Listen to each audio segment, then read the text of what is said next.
real quick wanted to just do a short video that's detailing some of the techniques that I've been working on in Opus 10 number 2 by Chopin. You might want to check the first video I've put out. I think the title is something like Don't Play Opus 10 number 2 Before You Try This. Those are definitely some good practice tips. But if you've gotten those down and you want to try some other things, here's a few things that are important to consider when you're playing this etude. So a commenter on my channel was saying that one of the things he finds helpful, and I agree, is to really concentrate on this upper chromatic line. So, you know, like the... So I'm assuming what he's talking about is putting more weight of the hand toward that upper line and playing the other notes very short, because the notes you want to bring out, you're going to be more in the key. And the notes that you're not bringing out, they're going to be shorter, right? And so I've seen some videos that are advocating making those inner notes a little lighter and shorter, concentrating on the chromatic line just to get the fingers, because that's a challenge. That's an initial challenge for many people playing this piece. However, once you've gotten that line, that chromatic line, like I can play that okay with these fingers, it's no problem. Then you really need to shift your attention toward these inner notes. And that's one of the things I hinted at in that first video that I made. I said you've got to pay special attention to the second and first fingers, how they're playing, the hand shapes, the different hand shapes as they change. That is key, and I'm going to go a little more into that right with this video, okay? And just what you're going to need to be considering as you play these notes. Now, what I'm trying to do is I'm actually going for more of a sound. I can't remember the pianist's name, Dimitri somebody or other, that made a recording of this, and he's bringing out those inner voices. So he actually doesn't bring out this upper chromatic line. If the chromatic line is there and it's very clear, but he's actually bringing out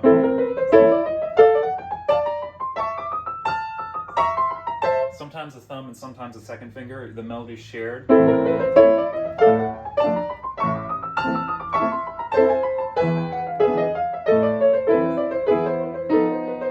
So on. You hear how nice that sounds? So so part of that is bringing down the other voices, including that chromatic line, which is you're always gonna hear that because there's fast moving notes on top of the other melodies. So what I've been doing lately in my practice is really concentrating on that thumb and second finger.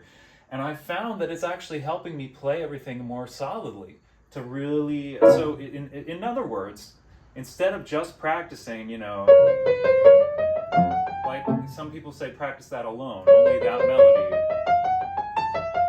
And that's helpful, I think. But I think as soon as you can, you need to start using your thumb as an anchor point. Thumb and second finger. So on these heavy inner notes. So really hear this melody.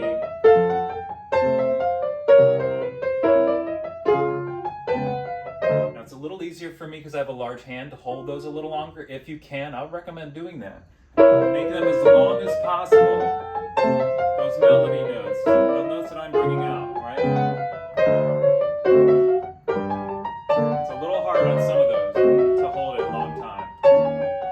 What it's doing is it's anchoring the hand, and it's really helping you figure out navigating the little fingers and what they have to do.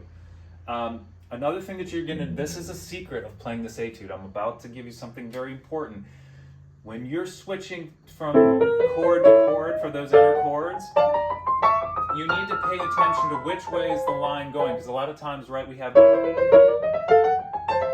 You see how I went up and then it comes back down, that chromatic line? Well, when you're doing that, you have to be really careful to follow the direction that you're moving with these inner notes. I don't know if that makes sense, but these inner fingers, they need to pull those upper fingers in the right direction. So when you need to switch direction, you don't want to be pulling this way while these fingers have to go this way. And vice versa. You don't want to be pulling this way with these two fingers while these fingers have to go this way. That's what is tripping up a lot of people in terms of being able to speed this up. So let me speed it up just to show you this works. Oops.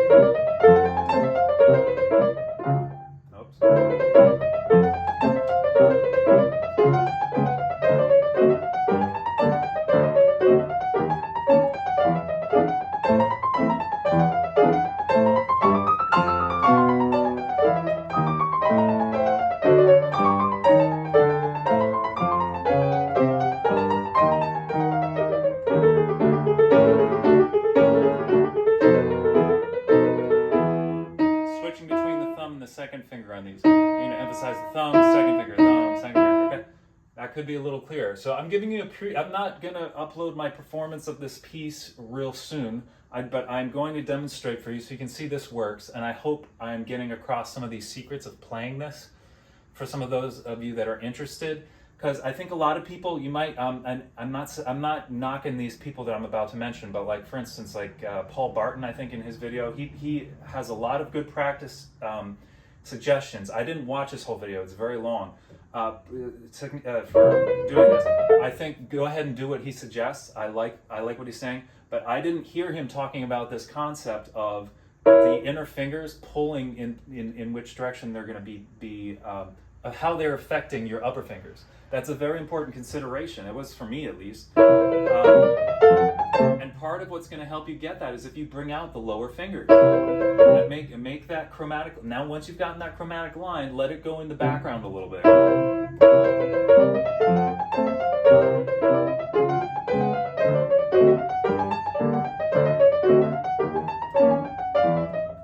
Still too loud on the chromatic line. I'd like to get it a little better, but that's what I'm working on. It's going to feel completely different to play it that way. So I would recommend, and I'm always an advocate for playing a piece as many different ways as you can. Practicing it in as many different ways as you can is really going to help you to learn the piece better and to get it in your brain better. So this, in my opinion, is the hardest part. The part that I'm demonstrating, it's the hardest part. I think because it switches direction. You've got these lines of it's those switches in direction that could potentially give you a challenge. I know this was hard for me, this E flat run, until I realized that it's just because the distances between those, you got 2 white notes and 2 white notes here, and so the distances between some of these steps are greater, and you've got to just allow for those as you're moving, as you're shifting your weight up and down. It's gonna shift a little quicker when you have a larger step, and it's a little slower when you have a smaller step. So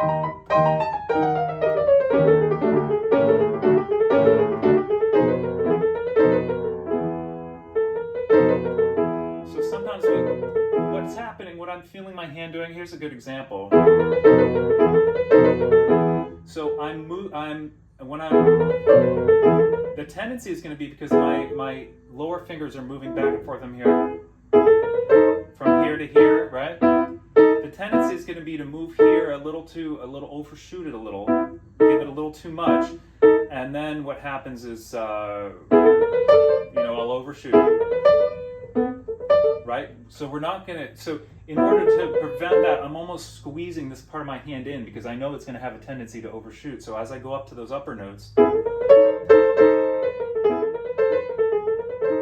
this feeling of really pulling back with my elbow a little bit.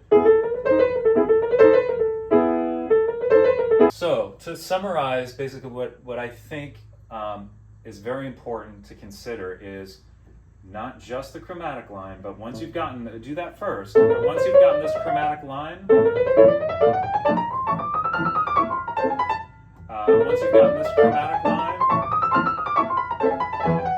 then start really bringing out those lower first and second fingers. And use them as anchors. Try to hold them as long as possible and see if you can stretch your hands and get your hand a little more supple.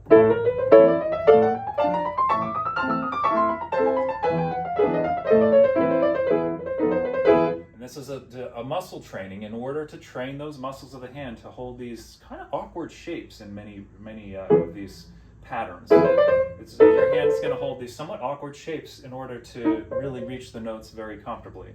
But once your hand learns those to find those shapes really quickly, the speed will increase. So this one was hard for me.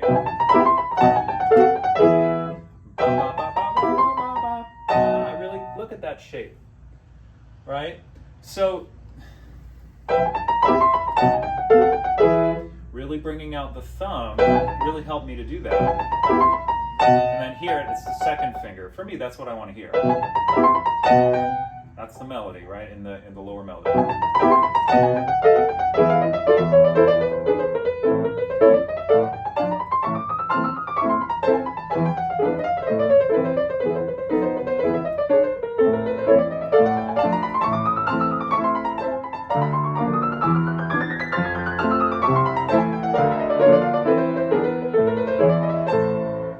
So thanks so much for watching.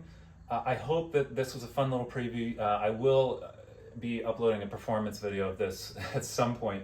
I'm not going to upload it until I'm convinced that I'm really playing at my best and have been consistently for at least a few weeks. Then I'll upload it. But this is just a preview, and also I'm just divulging these secrets of how I learned to play this and things I think are important that I haven't seen much of in other videos. Now, Independent Pianist gives some good discussion of some of the concepts that I'm talking about. Of course, I think I would recommend that you would go take a look at that video. But I just want to help you guys find this knowledge and not have to work as hard at it as I am. I want to save you some time. I'm going to do the same thing with the first movement of Rachmaninoff. Okay, I'm going to break it down. I'm going to show you definitive things that most people who don't have the knowledge will miss. I got the knowledge from somebody that worked with George Bolet. It's hard to pronounce his name. I have trouble pronouncing his name. But it is not a French name. But anyway, so please do stay tuned for that Rachmaninoff video. I'm going to give you a lot of wisdom in that video. Those of you that are asking about, what do I need to do to be able to play this piece? Well, I'm going to answer some of those questions in that next video. So thanks a lot for watching, and I'll see you in the next one.